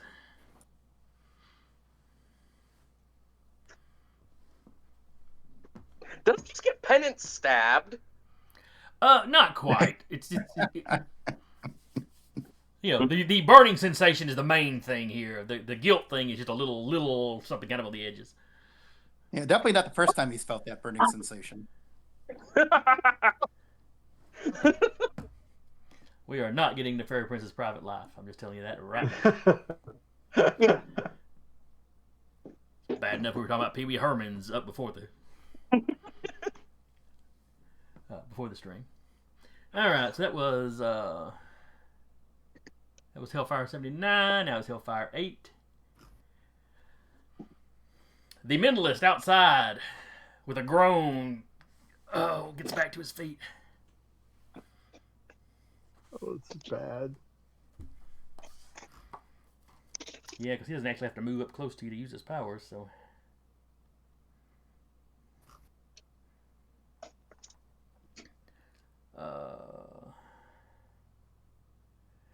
Let's see, it was anyone that threw him. Yeah. Question is, does he know that I'm ensorcelled? Oh, that's an interesting idea. I'm going to give him an awareness check. To see if he realizes that. Mike, give me just a straight D6 roll for a difficulty. Okay. And he'll just do his straight awareness. Okay, he rolled max, so it's a 10, whatever you roll on a 6. I rolled minimum. Oh, ouch. Okay. So maybe he's mentally plugged into the guys. Maybe he's just got good battle, situational awareness. Or maybe I'm showing a tell that that Hellfire 99 automatically puts her ensorcelled in. or maybe they've trained enough where he just knows. That's true. They are an established team, even if they don't really do the rough and tumble a whole lot. Yeah. Whatever the case, he is aware that you're ensorcelled, so he does not get up and immediately, attack your mind. Muscle, on the other hand, he attacks his mind. But he's not doing mind control this time. He's mad. He wants to hurt somebody. So he's trying to touch me. I don't believe. Giving you the brain fingers. Nope, this is a mental blast. It's just willpower v willpower. Crap. Willpower v willpower for the hit, and then his power is of course the amount of damage. So his willpower is decent. Okay. Oh, but he rolled minimum. 7's the number to beat. Muscle could potentially pull this off. I'm gonna go ahead and crack a point of determination. All right, what are you tapping? You gotta earn it. Fair enough. Because I just saw this man go through a window. He should not hurt me. You don't go through a window and get up like a bitch and then hurt the best man in the room. Alright. So it's going to be this roll and then add 2 to it? Yeah, yes, it's going to be your willpower plus 2. Cool, that's 10. And if you've got the mental resistance specialty or something like that. Okay. Beat it by 1. Well, So you feel this moment of kind of almost migraine level pain, but you kind of shake your head and shrug it off. Yeah.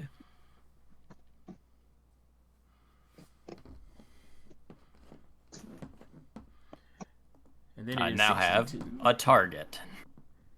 And 62. Oh yeah, 62 is the Lady Knight, who was also attacking.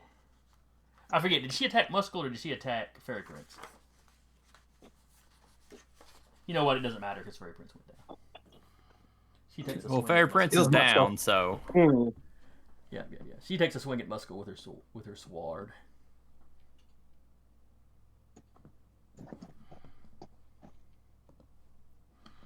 So 9 is the number to beat. That's on a prowess. that's a 12. That's also a major. That makes it a yeah, major failure for her. Does that give me the retaliation? That gives you the retaliation. What's your strength? Currently 8. All right, so 8 minus her damage resistance.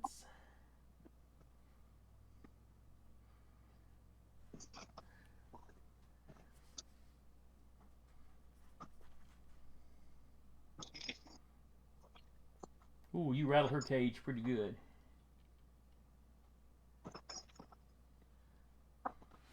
The armor resists, but then it crumples in. She oofs and steps back from the blow. The armor almost instantly pops back out to its how it normally looks, though. Oh, y'all got that memory aluminum. Great.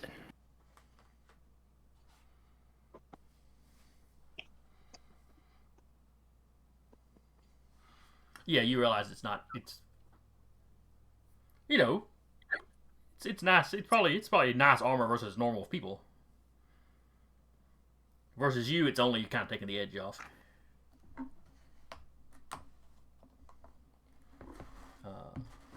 You're not sure if it's actually as good as a regular steel suit.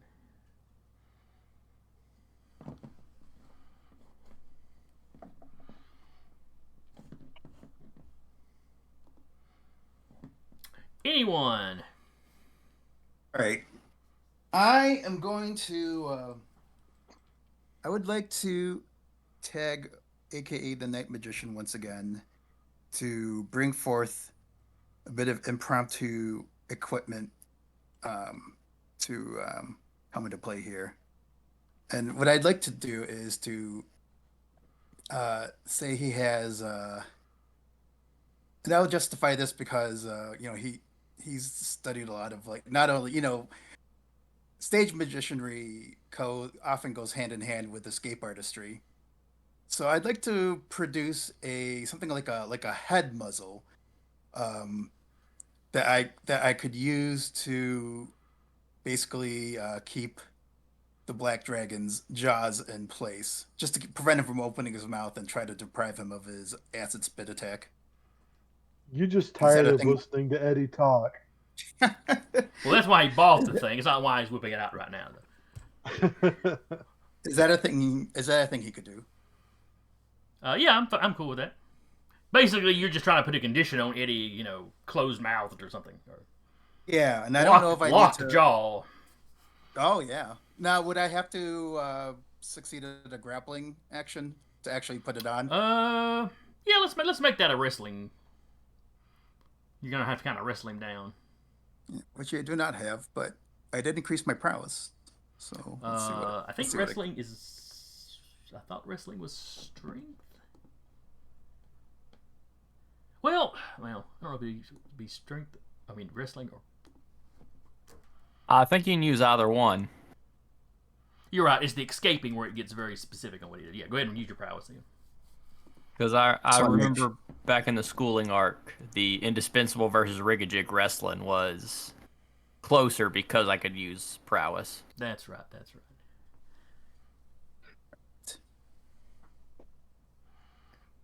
Ooh, not a great roll. All right, and this is versus Eddie. Oh, it's a tie. Oh yeah, this is PvP. I forget. I don't have to roll anything. Huzzah!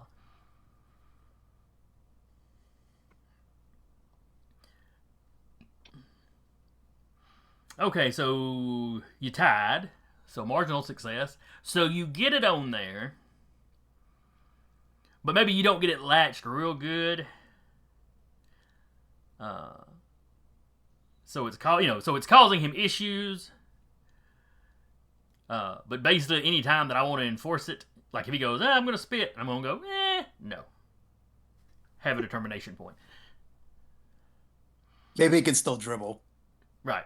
As opposed to if you had gotten, a massive success where there's three free tappings of it. So, I would basically have said for 3 rounds, he can't use a spit.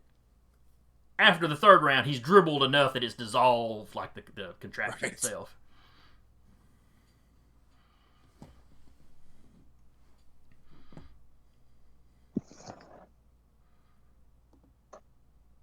So surprise. You hear Eddie kind of muffled going, a little too kinky for me, Night Magician. But all that really comes out is Yeah, exactly. Also, anyone might have wisecracked something like, "Now for my next trick, betrayal."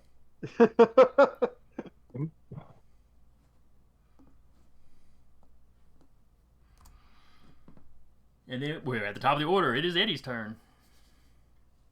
Okay, I think I know how this is going to go. I am going to. I can't bite at Pheromone Lady, but I'm going to try and spit at her and try and blow this headgear off.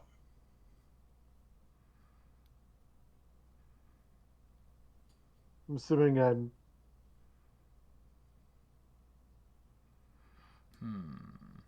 So you've got the headgear on. So if you're going to try to spit, I would say no, take a determination. Though if you're specifically going to spend your round trying to get the thing off, we'll come up with a roll for that.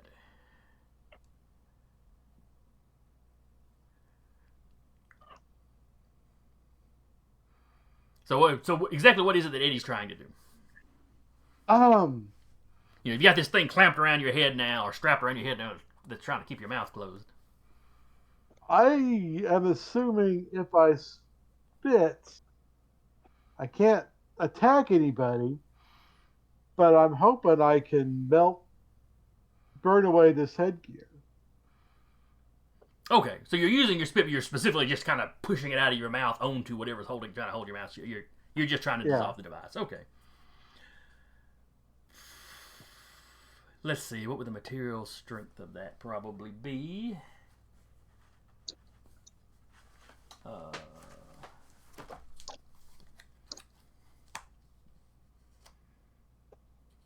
Where's the good old benchmarks? What's the strength of a dog? I figure he would make a point to use something that's designed for dogs, so he could say, "Oh, this was designed for like a pit bull or something like that."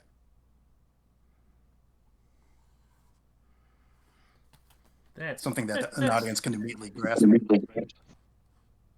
Yeah, that's reasonable enough. Let me look that up. I was looking at material strengths, but like leather is like a 1. I was like, that's kind of useless. All right, so like a regular dog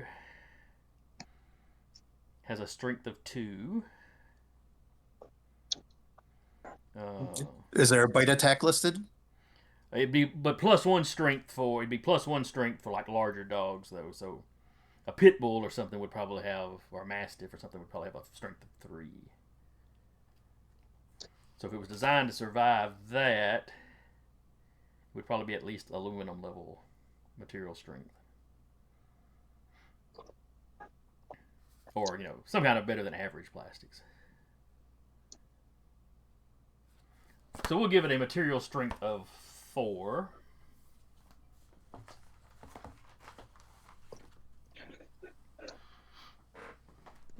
So give me a roll with the strength of your spit.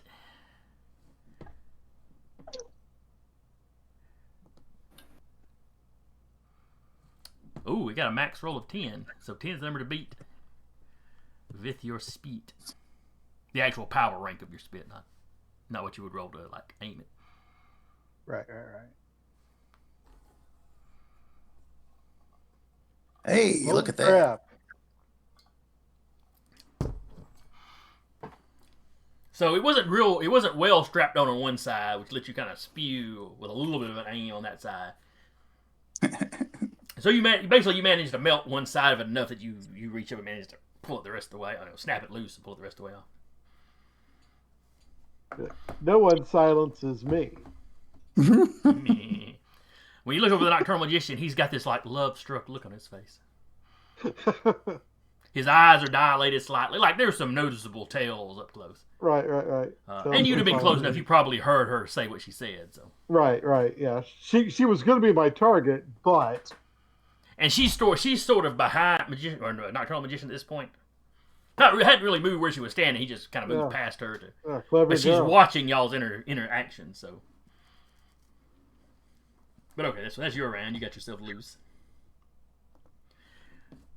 Hellfire 99. Oh, what do you know? It's her turn.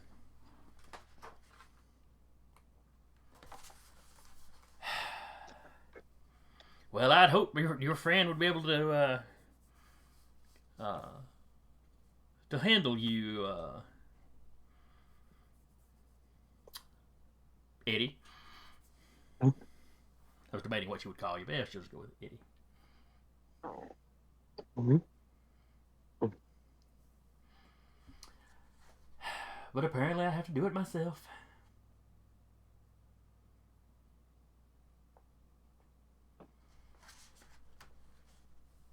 And she whips up a hand, and you have the little Doctor Strange style spirals around it.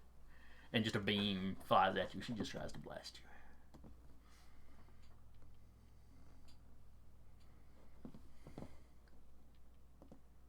So it's a coordination roll. 9 is the number to beat.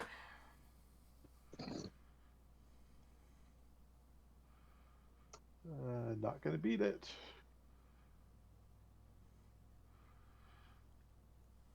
Oh, but you only missed by 1. It's close. With a minimal roll, why in the world are you so convinced you weren't going to make that one? I don't know what I was thinking.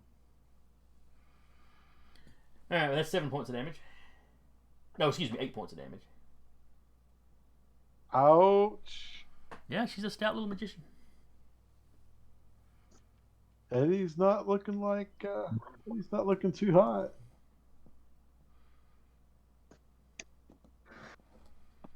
He's not scared because he's got his regeneration, but that's a slow heal.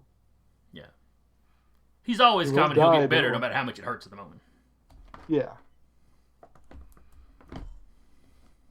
Well, assuming they don't just flat out kill him, because regeneration is not resurrection or immortality. No. All right, then it's Hellfire 18. The big guy stands up.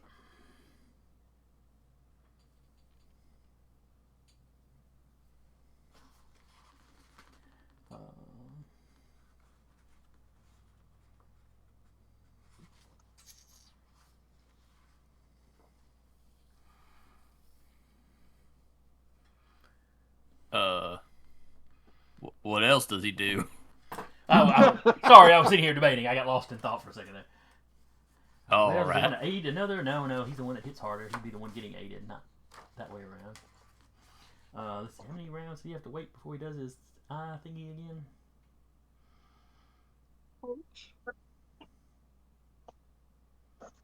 Every other page. So every other turn.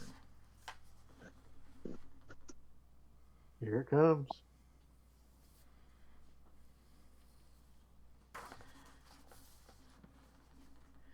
Alright, so he's blasting, so that's his coordination of 4.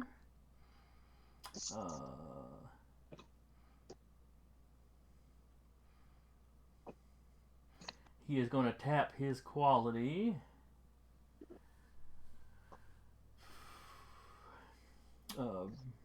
Brick with a surprise. Not the most creatively named things I know. So that gets him up to a 6. Alright. So he's rolling with a 6, and this is versus prowess. Oh, not for prowess, coordination, excuse me. Oh, and he rolls minimum, even with the determination point. So 7 is the number to beat Muscle on a coordination. I'll take an 8. You barely beat it. So you get out of the way, but this time, and it blows the back of your motel room. I mean, not the entire back wall, but a big enough chunk of the back wall, Muscle, that you could step through it. It's just gone now. It's gone. A car in the parking lot that was parked by the building is gone, and that tree across the alley, back alley, ain't looking good either. I am seriously tempted to grab Fairy Prince and run. It is always an option. Retreat is an option.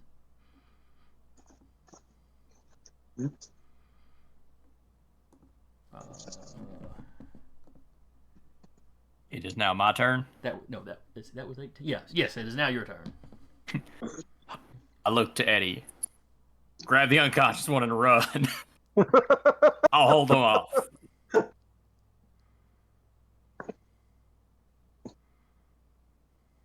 I will, however, do a quick dash to the side and try to hit the mentalist that hit me with that, or that Okay. attempted to hit me with a mental blast. That's not a problem. He's standing right in front of the he is outside the room technically, but he's standing right in front of the busted window, so not a problem. You know, he stood up and stepped forward enough to see in. So okay, take a swing at him. 14. He just sees you coming. He's like, "Oh shit!" And then we'll see if we'll see if he manages to roll to fit so he can finish his word or not. I don't think it's mathematically possible for him. All right, his prowess is a 3. He has no specialties that will help him.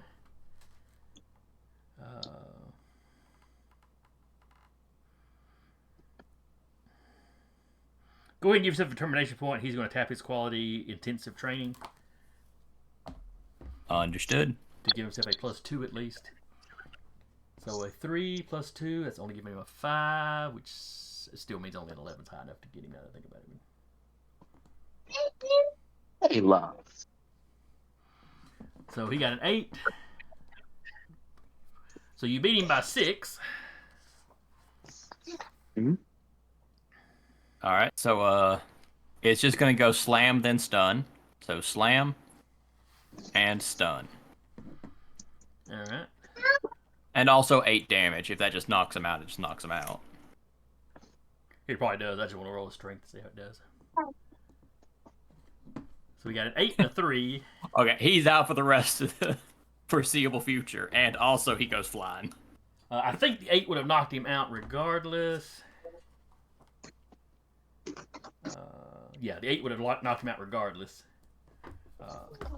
He also goes flying, and even if he wasn't, down all of his stamina, he'd have been stunned, unconscious. For the duration of the scene. So yeah, he goes flying off the sidewalk, a little ways out in the parking lot, and lands on the hood of a car. His helmet hits the windshield and cracks the windshield, and he's just laying there.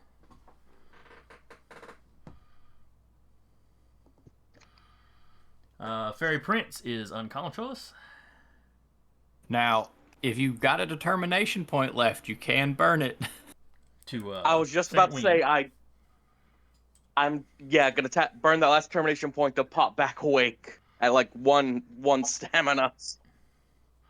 Well, you get either your strength or your willpower, whichever is higher. That's what you get back when you get a second wind. Okay. Yeah, then I pop back up at a 7 stamina. Oh, you can only do that once. Is it once a session or once a day? We'll say once a session. All right, so you're awake. You're of course laying prone at the moment. So the second wind was your, or catch your breath, what do they call it, was your action. Your movement would be to stand up. I'm going to stand up. We should probably run. The mentalist is out. If we can take out the pheromone chick. All right. Well, Hellfire Fellow sees Fairy Prince stand up. Prince, when you say, we need to run, the demon horned one tells you, it's too late for that, and he comes at you with his sword. How dare you make me feel bad for my actions? I'm about to make you feel bad for mine.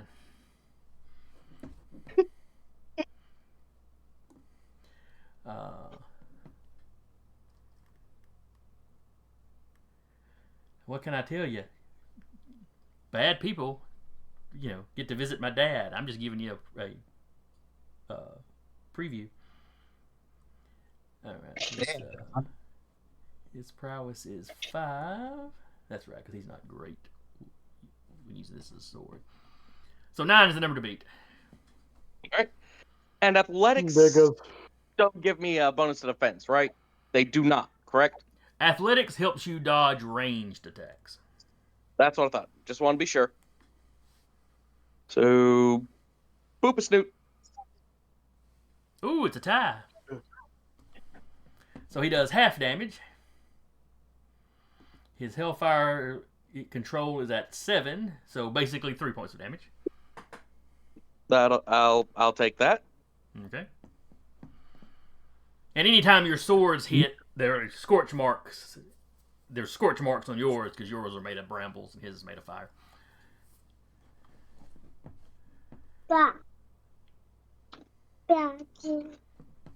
Mm-hmm. Nope. All right. Then it is Hellfire 8. Oh, that's the mentalist. He's out. Let me get him off the...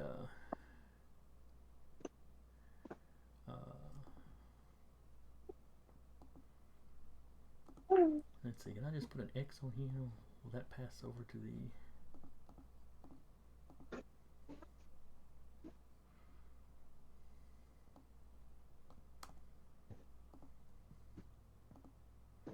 No, that doesn't show up on the counter. So we'll just delete him. It's good enough.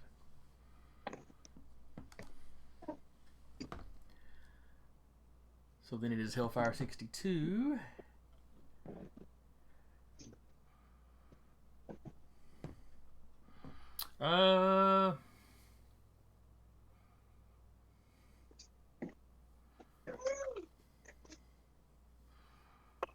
Let's see. Muscle is at the window.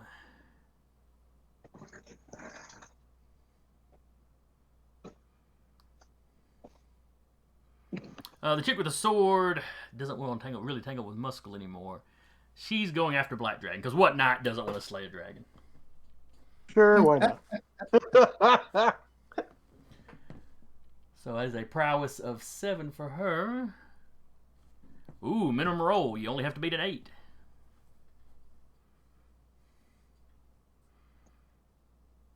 Come on, Eddie. Oof. Yeah, he does so. Staying in the game. So, I'm picturing this as an exchange of blows where she runs up and like slashes and stabs, and Eddie's kind of dancing out of the way, maybe 1 foot up on the wall, picks himself up off the wall with his wall crawl. Oh, heck yeah. I'm picturing it as acrobatic since Eddie moves kind of Spider-Man like. And, he's got a danger sense that added to that role, so it'd be very Spider-Man like. Mm-hmm.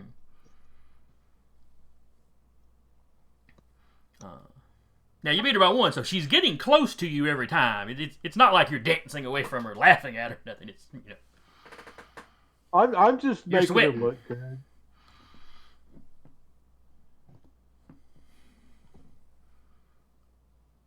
anyone. All right. I'm still ensorcelled, right? The quality is on you. Had she spent a determination point, or basically had I given you a determination point, and she had ordered you to do something, it would have kicked in. But she took the round to cast a spell. Would I still be under that initial command, though? Oh, the initial command of stop them from the attacking stop your them friends. command. I haven't stopped them yet. Yes. Remember, though, Okay. you did hear one of them say, we should run. And your command was just stop them from attacking my friends. True. Well, they haven't started running yet, right? I Uh, mean, they're still. well, they're still Eddie kind of looks like fighting. he's kind of dancing away from somebody, so maybe not. But no, it doesn't look like they haven't actually started sprinting away yet. They've just vocalized that they need to. Yeah, I figure he'll likely snap out of it once they actually make their way out of the room. But until then, let's just have him join in the Black Dragon fight. All right, so you're gonna run over and try to kung fu Black Dragon. Yeah. All right, Curtis. I don't know Kung what fu you did me? to Mike, but he really likes taking swings at you today. It's better you than Muscle. No offense. It's Eddie's such a sweet guy. He gets that a lot. So prowess versus Oh, prowess. look at that. All right, so Eddie beats you, but not by enough to get a free shot on you. So he doesn't. Oh, he does get a free shot? He doesn't get to. If he had rolled well enough that you had a major or massive failure, he could do his strength damage to you for free. Oh, even with a major miss. I think it was major or massive. I might need to double check. Okay. Which I would totally That just would picture as make him, getting out of your way and then slapping you. Step out of it, Exactly. Eddie. It's your Take your turn. turn. Okay, I am going to lock eyes with Fairy Prince. And what I want to know, because like I was saying, I think we've got a good chance if I can take out Pheromone Lady. Do we want to do it or do we want to run?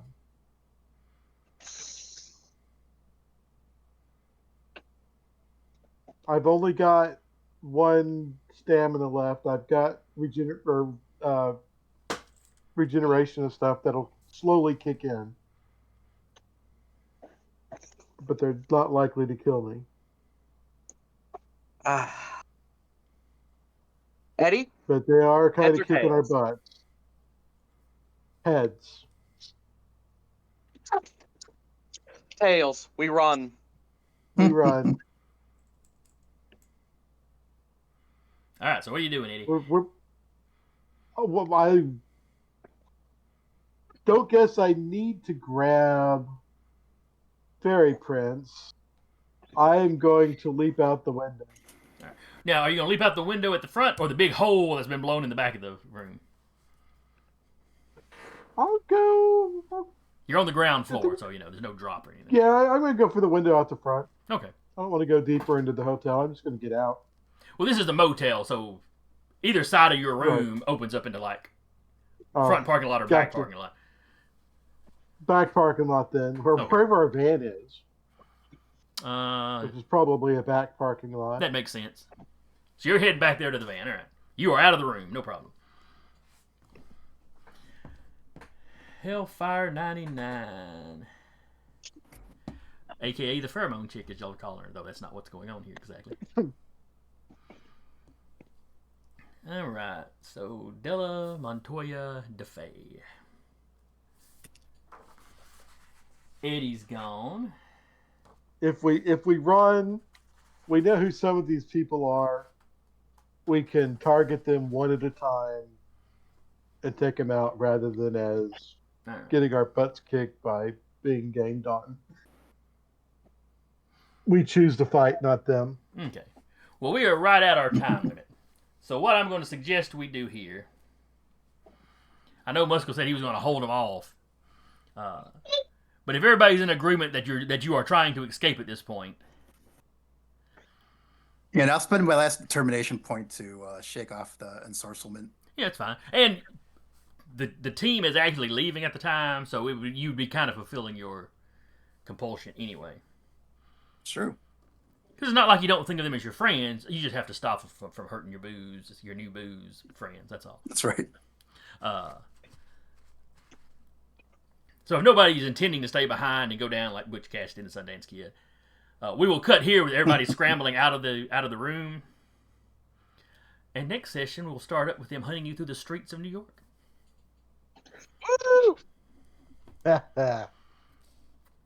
Bring it.